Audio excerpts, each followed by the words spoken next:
Hey guys, welcome back to the channel. In today's video, we're going to be installing this, an LCD intelligent control dock for our center console of our Model Y. What this is going to do is allow us to control various features with this really cool knob here. So I'm excited to get into it, see what all it can do. Let's do it.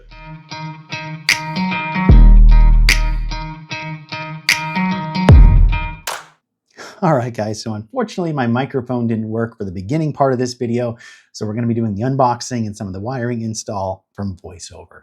So as we get into the unboxing here, you can see that it comes with a great instruction manual, lots of pictures to help you install it, and lots of instructions on how you actually operate the knob. As we take a look at the knob here, you can see it's kind of got this really nice tactile button. You can see me pushing that in the video there, and it has a very nice kind of clicky sound as you turn it. Unfortunately, you can't hear it because my microphone's not working, but it's a really nice tactile button with really nice clicks. You can hear them go. Has 4 buttons on it that you can easily access and press. They are backlit buttons, so you can see them even in nighttime. I'll go over all of the features and everything that we need to do on this during the install. You can also see that it has 2 USB-C ports in the back. Those are going to connect to the USB-C ports in your Tesla, how to power it. As we take a look at the wiring harness here, this is very simple. It's a very simple wiring harness. It plugs into the power socket in your Tesla and then into the OBD port underneath your rear driver side kind of kick panel. So there's the wiring harness there. It's very simple to install. You saw those 2 boxes, and one of them is for the passenger seat control, and one of them is for the actual install, like the Bluetooth install, so it can connect to your actual knob there. I'll go over to those in detail a little bit later. And these are the 2 wires that are going to allow you to plug it into your center console. They're just USB-C to USB-C jumpers. So really nice package, lots of great features, and looks like a really high quality build. As we get over to installing the product, you've seen me do this several times if you're a fan of the channel. We're just going to remove some trim pieces here on the right side, the passenger side of our Tesla, starting with that vertical piece and then removing this triangle piece just with the pry tool. Mine's a 2022 Model Y. Yours might vary a little bit different if you have a newer model.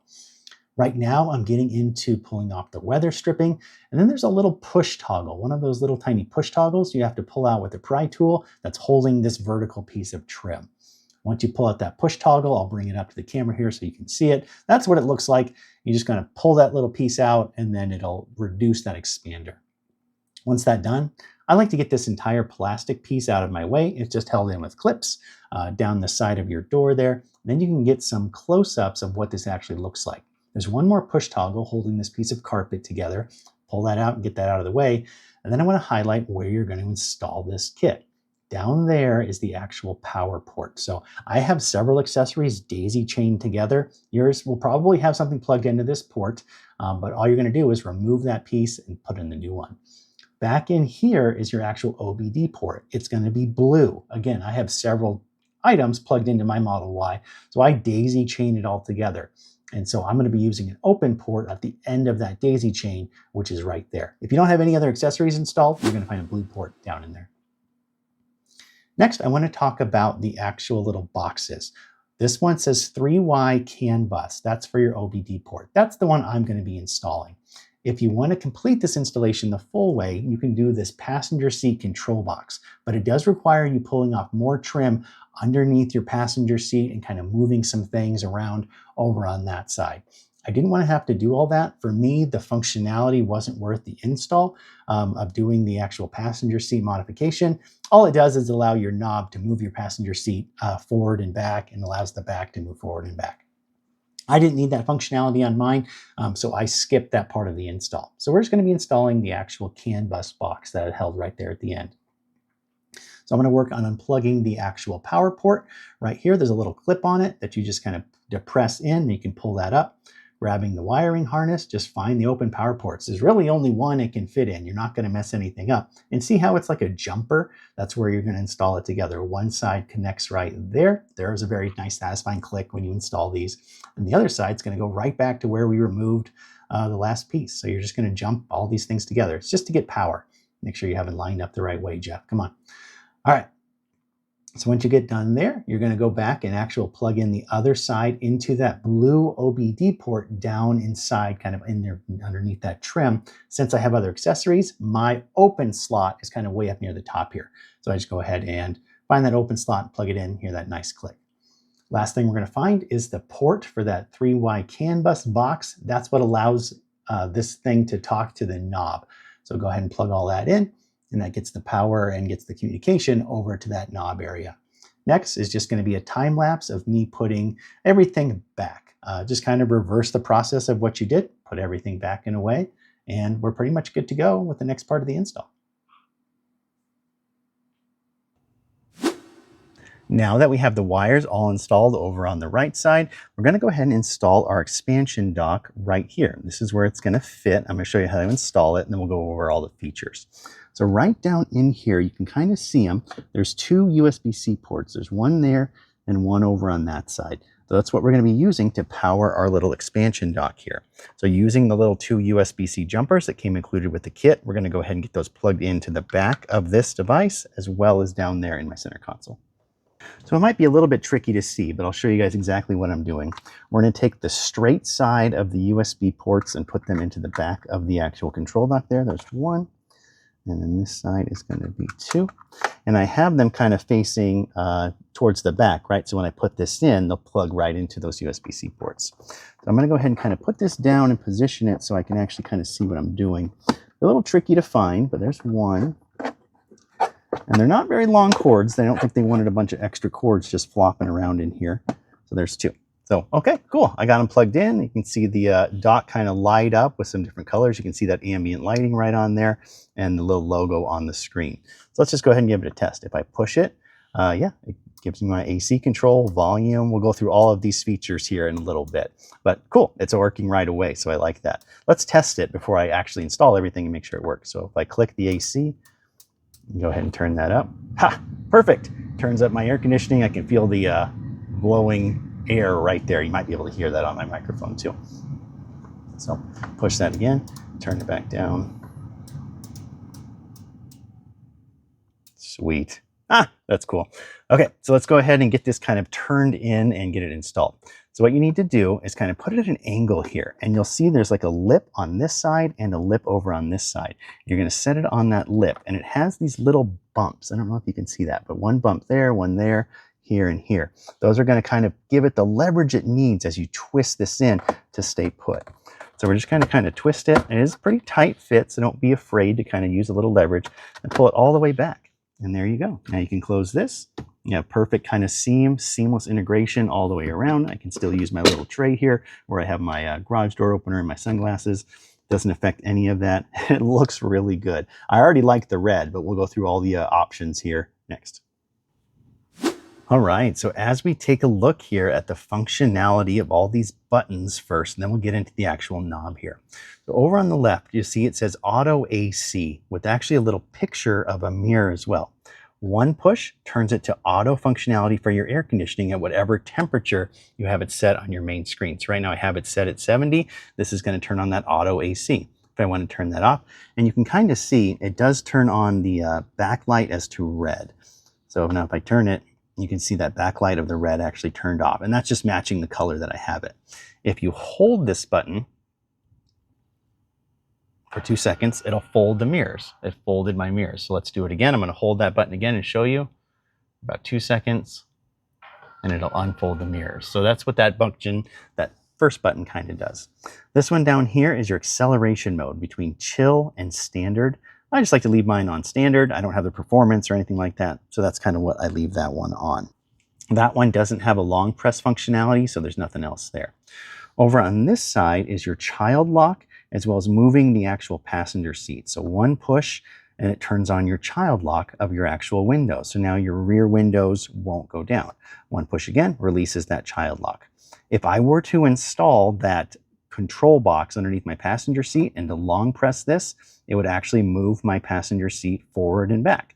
But I don't have that installed. So when I turn the knob, nothing happens in my passenger seat, which is fine with me. Down here is an actual glove box button. So if I push the glove box button, you can see it open. It pushes the button, it opens my glove box. So close that again.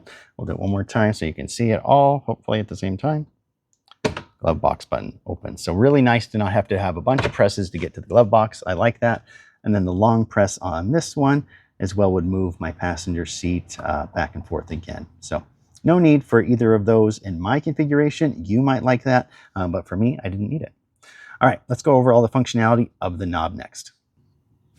So next, let's take a look at the knob and all of the features that you can adjust while you're in the knob settings. So it always seems to default to this picture. If I think of a Model S, I haven't found a way to actually change this yet. I'm going to keep playing with it and see what I can do. When you turn the knob or push it, it opens up straight to this air conditioning fan speed button, which is my personal favorite. I wanted this right away. So if I push the button, it kind of locks in that setting, and then I can easily adjust the speed of my air conditioning, and it actually turns up the fan. It's really nice. Turn that back down. To unselect this setting, just push the button again and you can move on to the next setting. So next is volume. If I want to adjust the volume, you can see that I'm adjusting the volume of my music. I don't want this video demonetized, so let's only do that. So unselect the volume button. Next we'll go to song adjustment. So if I want to change the song, push it and it'll go to the next song. I can see it change up here on my display screen. It's selecting the next song on whatever streaming app I'm in. Unselect that one. Let's go next is the seat position. Normally this would, if you're doing this and turning the knob, it would adjust the seat position over on the passenger front seat. I don't have that selected. Same for this one. It's going to be the passenger front seat back. It's going to move it back and forth, but I don't have that. Next is child lock. Go ahead and turn on the child lock functionality by selecting it. Turn it to the right, which kind of activates that child lock functionality. Turn it to the left, it deactivates it on your rear doors. Go to the next setting is your fold your mirrors. So if I activate it here, go ahead and turn it once to fold my mirrors. This will show that they're unfolded now because I'm in my garage and they're folded. Turn it back to the left, it'll fold them for me. It's pretty cool, but I like having the button that does it automatically too. You can just do it from the settings. Turn it on and off your rear AC. So if I select it, go ahead and turn my rear AC off. I normally leave it on because my son's back there, so I like having that setting on. The next one is your light. So let's spend some time actually talking about your lights. Right now I have it on function 1. If I go 1 to the left, it turns it off. So if you don't want all that ambient lighting all the way around here, you can turn it off, which is pretty cool. Looks like we have a nice red. Oh, it's kind of an orange. To me, might look a little more yellow on camera. There's kind of a nice, almost yellowy green. Then you get a full green. Looks like a light cyan kind of blue. Then the darker blue, if you like that.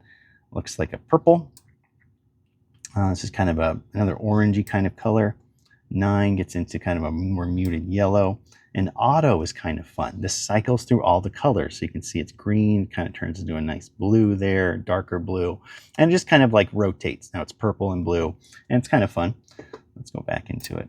And it times out. You saw it time out there. I wasn't fast enough playing with it. It times out and goes back to regular. So auto and then back to off. So however you want to leave it, I'll leave it on the red for now because I kind of like it. And then we'll push the button again to the next settings. And the next one is settings, the settings mode. There's not a lot to do in here. There's this logo button. I haven't figured out how to change anything on it. Functionality, you can change what order some of these items appear in. I'm going to leave it standard, and then version just shows you the version number. So pretty cool. Lots of just features all the way within the knob itself and the buttons here. I really like this. It's nice to just change your fan speed. You get in the car, want to change your fan speed without having to go through a bunch of settings on your menu. I find myself doing that more than anything, is often fiddling around trying to change my fan speed, but I like having just a knob that'll do it for me. So overall, I think this is a really cool piece of tech. I think it adds some functionality to your Tesla. Before, I've had some buttons that are kind of up here and the knobs up here. And I didn't really like the look of adding all of that functionality up there. I like it down here. This adds just a nice place where my hand usually rests when I'm in the driver's seat. Gives me some nice functionality here to open my glove box, fold my mirrors, all that stuff at the touch of a button without fumbling through my Tesla screen. I also love the ability to adjust my fan speed. Right off the bat, a tactile button to adjust that is very nice. Normally, I don't adjust the temperature a lot. Several people leave it on auto AC, which is just fine. I like control of that fan speed. When I come out of the gym, I want it blowing really hard on my face. When I get in after a hot day of taking my kid to the baseball game or something like that, I want it blowing on my face too. So a lot of functionality right built in. It's a really cool system. I also love the ambient lighting. As you can tell, all over my Model Y, I have red lights everywhere. I think it looks really cool. So you can have that functionality here, but it also is customizable, so you can turn it off if you don't want it. So I really like it. Super simple install, just down under the passenger side pillar here, a couple wires to plug in, nothing crazy. If you do want to install that passenger seat moving functionality, it is more complicated. You have to run some more wires through this channel here, plug in another control box, and do some additional things. So just keep that in mind if you want that functionality. For me, I didn't. The last thing I want to say is that I know there are the sexy commanders, the sexy knobs by Enhance Auto. That is about 4 times the price of this knob. It probably does 4 times the features, I'm not going to knock it, but if you want something easy to install with good functionality that controls the main aspects of your Tesla, this is a really good deal. I did pick this up from Accessory. They sent it over to me for a review. I'll have a link to it down in the description. If you use my discount code right here on the screen, Gambleton80, it helps you save 5% at accessory.com. So it knocks this down to about 120 bucks, which I think is a pretty good deal for the amount of function you get, the additional charge ports up top, all that kind of good stuff. I think it's a pretty good deal compared to like that enhanced sexy commander, sexy knob, all that stuff too. Let me know what you guys think. Would you install something like this in your Tesla? Do you like the functionality of the knob and having some additional features right there? Or do you think Tesla's got it perfectly figured out on their screen? Let me know. Also, if you're interested in anything else I've done to my Tesla, make sure to check out my Amazon storefront down in the description. I'll have a link to that. Lots of cool products there, things I've reviewed, electric rideables for kids, stuff for the Tesla, all kinds of good stuff. Thank you guys so much for coming back to this video. I certainly appreciate your time stopping by, checking it out. If you have any questions about this dock, let me know down in the description too. Feel free to like and subscribe. We'll catch you in the next one. Have a great day.